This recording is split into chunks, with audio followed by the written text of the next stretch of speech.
Theresa May's ministerial reshuffle continues as she tries to refresh her government. The new cabinet, said Downing Street, was the right team to tackle the challenges the country faces. Labour called the changes lacklustre. The journalist Toby Young resigns as a member of the new university's watchdog over controversial comments on social media. We'll have the latest on all the comings and goings at Westminster. Also this lunchtime, North Korea agrees to take part in next month's Winter Olympics in South Korea in the first talks between the two sides for over 2 years.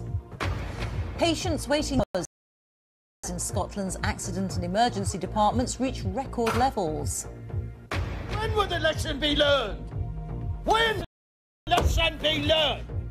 And Gary Oldman is among the nominations for this year's BAFTA Awards for his portrayal of Winston Churchill. Here, growing concern about far-right extremism. A reformed activist helped steer youngsters away from extremist groups. And investigations are underway after 3 people choked to death at a mental health unit within a year.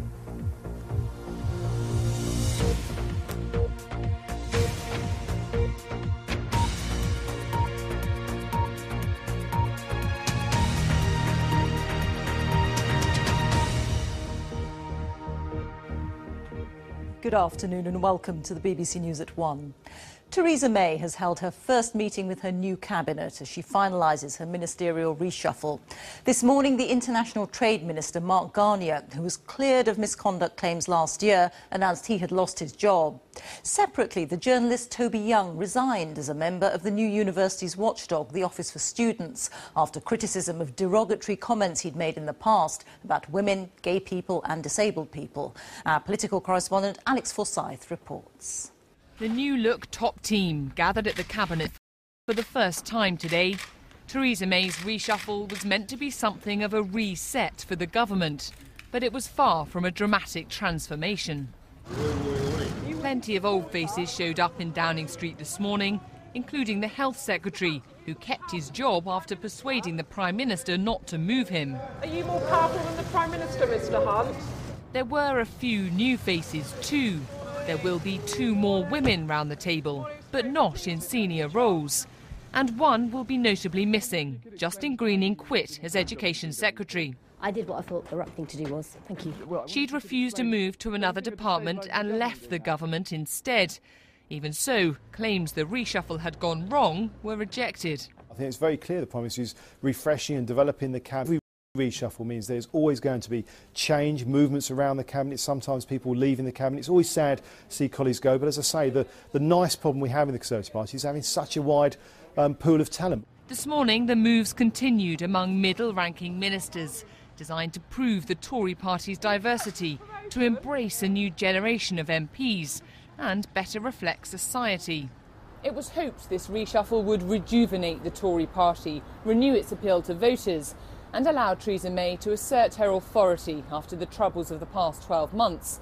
But with some ministers refusing to move where she'd wanted and some critics claiming the shake-up wasn't radical enough, it didn't quite go to plan. And that wasn't the only reason this political new year got off to a bit of a bumpy start. This morning, Toby Young resigned from the board of a new university regulator.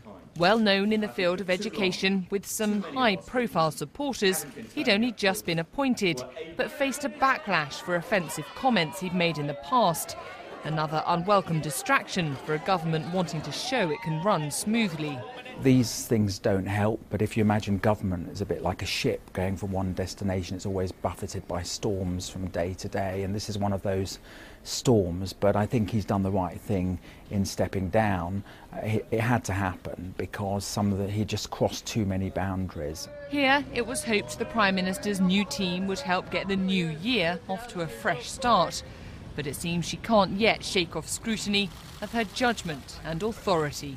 Alex Forsyth, BBC News, Westminster. Let's speak now to Norman Smith, our assistant political editor, who's in Downing Street for us. So, Norman, is today's reshuffle going any better for the Prime Minister than yesterday's? Well, I think, Rita, what we're seeing is a sort of tale of two reshuffles. Yesterday, to continue the literary illusion, was Much Ado About Nothing, blink and you might have missed it.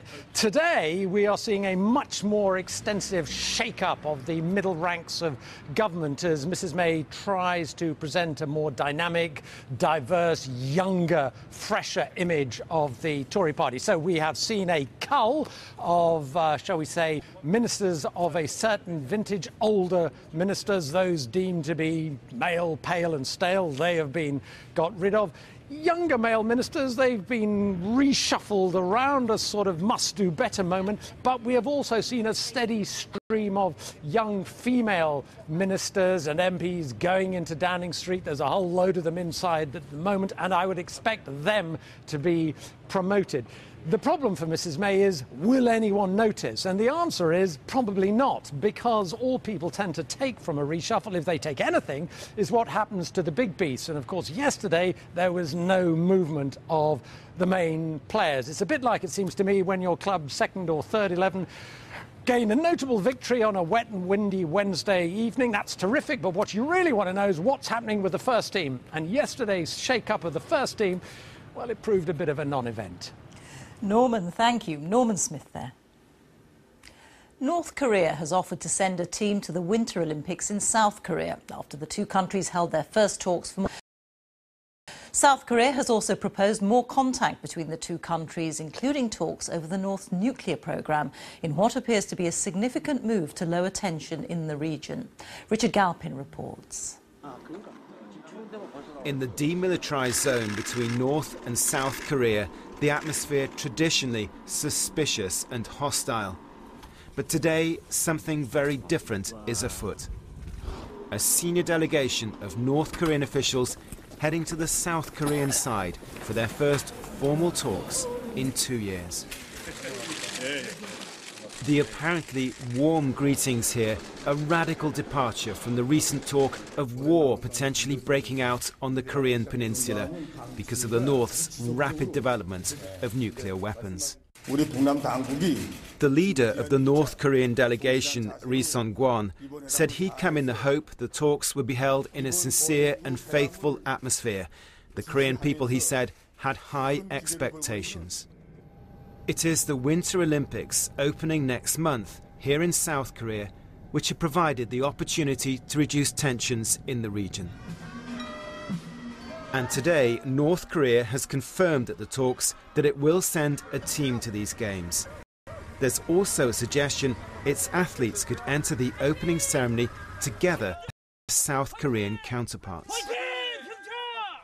In a further step to improve relations on the divided peninsula, the South Korean Foreign Ministry has said sanctions on North Korea could be lifted temporarily to ensure the North Korean team can come to the Winter Olympics. Until now, South Korea and the United States have been piling the pressure on Pyongyang with intense joint military exercises like this, a clear threat to the North Korean regime.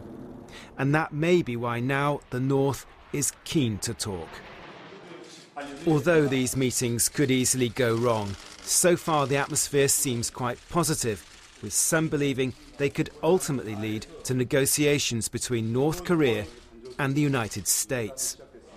Richard Galpin, BBC News. Well, Rupert Wingfield-Hayes is in the South Korean capital, Seoul, for us now. And Rupert, could this really lead to talks about North Korea's nuclear programme? Well, it's possible, Rita. That has happened in the past. There have been on numerous occasions over the last 20 years or so when that sort of talks have begun and then it's all fallen apart. I think there's optimism and hope here today in large part because it has been such a frightening previous year here where it has, as Richard said in his package there, it has at times felt like we have been teetering very close to the edge of a war between the United States and North Korea. So there's relief, if you like, that they are talking. There's relief at the very optimistic and very friendly attitude, a real turnaround. The atmosphere of those talks today was extremely friendly. However, whether we can get from here to talking about the denuclearization of the Korean Peninsula is a completely different question and a very long road. And I have to say, there are people here in the South Korean capital I've talked to who said that ultimately North Korea's nuclear weapons can be on the table, are up for negotiation, that North Korea does want peace with the South and with the United States. But there is a great deal of scepticism here as well. There is a feeling that Kim Jong-un has looked into the abyss of conflict with the United States, has now stepped back and is looking for a way to de-escalate, a ladder to climb down, and is using the Winter Olympics as an opportunity, a cover, if you like, to do that. Rupert, thank you. The prosecution is opening its case against the former football coach Barry Bennell, who it claims carried out systematic and persistent sexual abuse against boys. The former Crewe Alexandra coach, known now as Richard Jones, is charged with 55 offences, which are alleged to have happened between 1979 and 1991. Our sports editor Dan Rowan is at Liverpool Crown Court for us now. And Dan, what happened in court?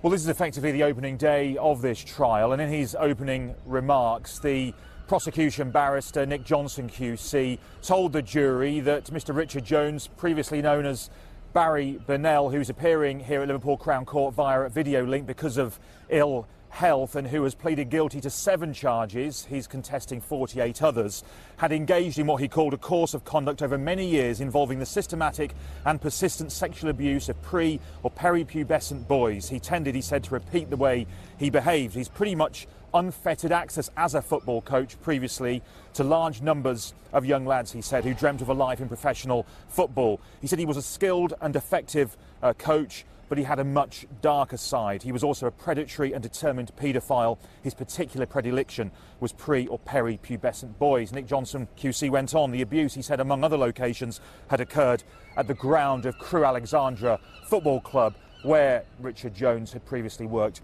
as a coach. The jury was then told they would need to decide whether, as Jones would have it, you're listening to a group of men, the alleged victims, who are maliciously making stories and jumping on the bandwagon, or, as the prosecution insists, they were listening to details of serious sexual offending against vulnerable boys who were systematically victimised by a devious paedophile. The trial is expected to last the next 8 weeks. Thank you, Dan. Dan Rowan there. A 16-year-old boy has been arrested on suspicion of murder, and 2 others are being sought by police after a shop worker was attacked in an argument about cigarette papers. The 3 teenage boys were refused cigarette papers when they couldn't prove their age at a shop in Mill Hill in North London. One of the boys hit 49-year-old shop worker Vijay Patel, and he later died from his injuries. 8 people have been arrested during a series of raids investigating human trafficking and sexual abuse. Around 150 officers took part in a joint operation in Stockton-on-Tees and in Sheffield this week. Immigration teams were also involved. It followed a young woman reporting to police that she'd been trafficked around the country and subjected to sexual offences. Proposals to ban parents and carers in Wales from smacking their children have been published. Ministers say smacking is no longer acceptable and want to follow Scotland in outlawing the physical punishment of children. But campaigners say a change in the law, and they fear it could criminalise ordinary parents. Sian Lloyd has the details. It's the turn of the people of Wales to say where they stand on smacking. The government here wants to see it banned. Its plans would see the defence of reasonable punishment removed from the offences of assault and battery. Similar proposals have already been announced in Scotland. The Welsh Government says it wants to bring in the move part of a wider package of measures to support young people. Many more parents now will say that the approach to positive parenting, not using physical punishment, is what they do as a matter of... But I think it'll make that the absolute norm for society, to show that physical punishment of children is not only not necessary, but shouldn't be allowed.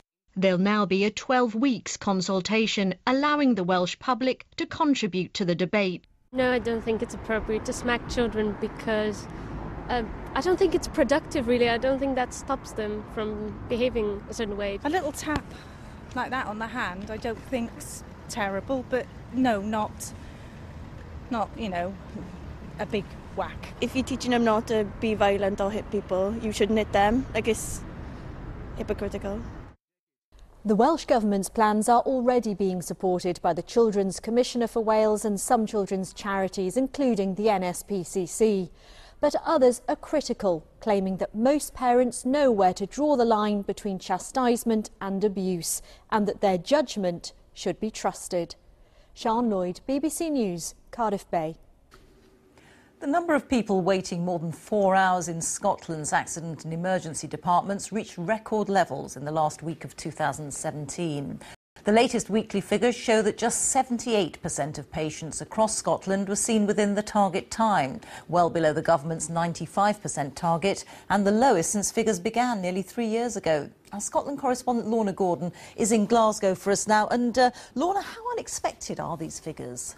Well, they haven't come as a complete surprise. Seasonal factors do appear to be playing a role. We already knew that the number of people suffering from flu here in Scotland has doubled compared to the same period last year. But what these figures released this morning show is that there's a real increase in waiting times for some of those people who've been attending A&E, with just over a fifth of those attending A&E in Scotland not admitted, discharged or transferred within 4 hours, which is the government target. Now, health boards here in Scotland have been taking measures to try and cope with these challenges. We're seeing some GPs opening on Saturdays in some areas. Others are increasing medical shifts. Other areas have cancelled non-urgent elective surgery. But the health minister here in Scotland has apologised for what's going on. So too has Scotland's First Minister Nicola Sturgeon. She says that NHS Scotland is facing exceptional pressures, but insisted that the health service is coping. Opposition parties here in Scotland, though, are being very critical of these figures, and the Conservatives say these figures are nothing short of a disgrace. Thank you, Lorna. The time is just after 1:15. Our top story this lunchtime. Theresa May's ministerial reshuffle continues her government. Downing Street says the right team is in place to tackle the country's challenges. And coming up, going for gold, Great Britain's athletes aim for a record medal haul at the Winter Olympics. Stay with us for South Today. As the Worthing MP calls for more financial help for the families of those who died in the Shoreham air disaster. And a stunning catch: why renovation work on this river is relying on the current.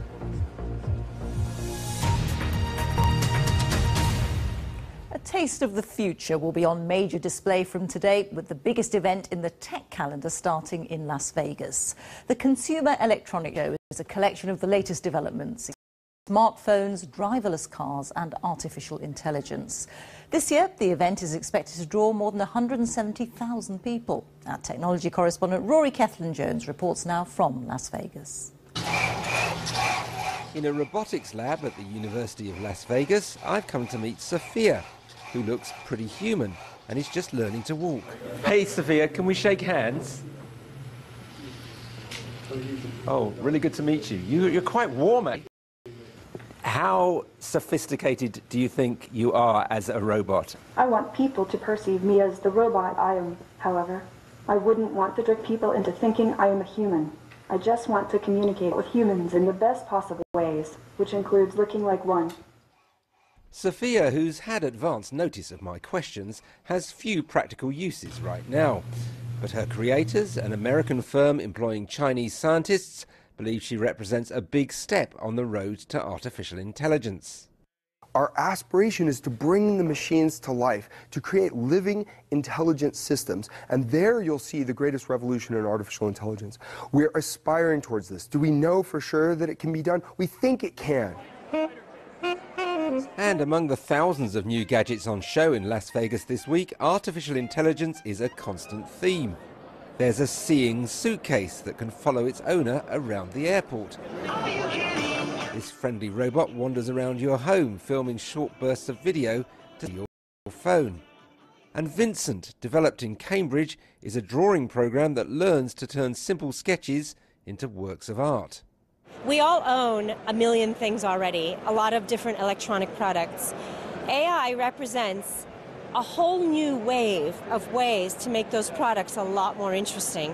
What that means for the consumer electronics industry is a whole new wave of products that they can sell to us. And they're a lot more useful and helpful, or so the belief goes. And here's the most obvious example of AI, the race to transform cities with driverless cars. Autonomous driving. This autonomous cab from Uber's rival Lyft still has someone who can take over the wheel. But within a couple of years, this company believes we'll hop into a cab which will take us across town all on its own. Rory Catlin-Jones, Vegas. The first same-sex weddings have taken place in Australia after the law was changed last year. A waiting period has meant it was 30 days before the first legally sanctioned gay weddings could happen. Howell Griffiths reports now from Sydney. In a race to be the first to say I do, Craig and Luke exchanged their vows just after midnight. Both are athletes hoping to compete in this year's Commonwealth Games, but they already feel the Australian public is right behind them. My Instagram direct messages have blown up with people who I've never met, I don't know, who are just sending love and congratulations. So it's really touching and it's really heartfelt. It's another way to show your love and your appreciation and to acknowledge your partner in front of the people that have been in your life. Last year's landmark public in support of legalising same-sex marriage followed years of divisive debate. When the new law was approved in December, it triggered a 30-day wait for couples to give official notice. To be my lawfully wedded wife. To be my lawfully wedded wife. A few were given special waivers to marry before today. But for most couples, like Kylie and Lisa, this was the first opportunity to become legally wed. They wanted to do it for their daughter, Isla. I think it sends a really important message to her. We want her to grow up knowing that we have, people with open hearts and open minds in this country. We want her to know that kids at school or their parents might now accept us as, the family unit that we are. Not everyone accepts the new definition of marriage. More than a third of voters oppose the change in law, and some faith groups claim it will lead to changes in how gender and sex education are taught in schools. But for the couples who've waited years to be considered equal in the eyes of the law, little can detract from their big day finally arriving. Howell Griffith, BBC News, Sydney. From today, UK manufacturers are banned from adding microbeads to toiletries, such as body scrubs and toothpastes. The move is aimed at protecting the sea from pollution, as the microbeads can be swallowed by fish and other marine life. A ban on products containing the tiny pieces of plastic comes into force later this year. Now, as Karen Bradley takes over as Northern Ireland Secretary, she faces an immediate challenge to try to reinstate the devolved government. It's a year since Sinn Féin's Martin McGuinness resigned as Deputy First Minister, bringing down the power-sharing executive at Stormont. He died 2 months later, and there's been no progress in attempts to restore power-sharing. Here's our Northern Ireland political editor, Mark Devonport. His report contains flashing images. Hospitals across the UK are struggling to cope with the pressures of winter, but patients in Northern Ireland face some of the longest waits for emergency treatment. Meanwhile, government ministers, a blueprint for reorganising the local health service can't be put into practice. There's no doubt that the NHS across the UK is challenged, but I think what makes Northern Ireland different and what nurses say is different is that they feel that they've been let down by the leadership in the system, and secondly by the fact that there's no political leadership in the country. The stalemate at Stormont goes back a year to when Sinn Féin's Martin McGuinness quit as Deputy First Minister. That triggered the collapse of the power-sharing government at Stormont.